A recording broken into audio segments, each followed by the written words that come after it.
We're getting new insight into a special grand jury's report on former President Donald Trump's possible meddling in the 2020 election in Georgia. A Fulton County judge has now released 3 segments of that report. NBC News senior congressional correspondent Garrett Haake is near the former president's Florida estate for us today. So, Garrett, first, remind us what the grand jury report was looking into, and then what stood out to you in today's release.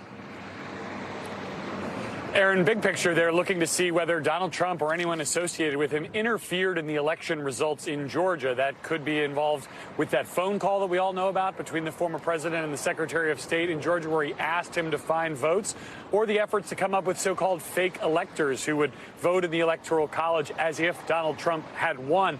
This 8-month grand jury investigation is over now. We're waiting on the full report. The short 9 pages that were released today had very little new detail in them, except for 2 interesting points.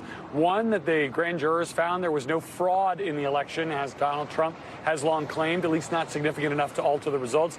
And 2, that they believe that there was a perjury committed by at least more than one of the 75 witnesses they've interviewed in this probe. Full results of their efforts still to come.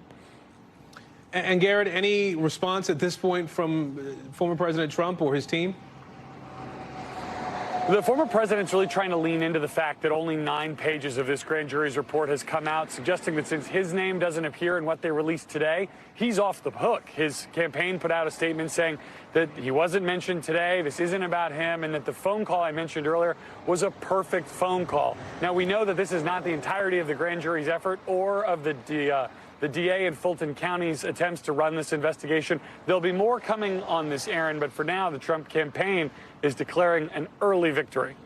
All right, Garrett Haake for us in Florida today. Garrett, thank you.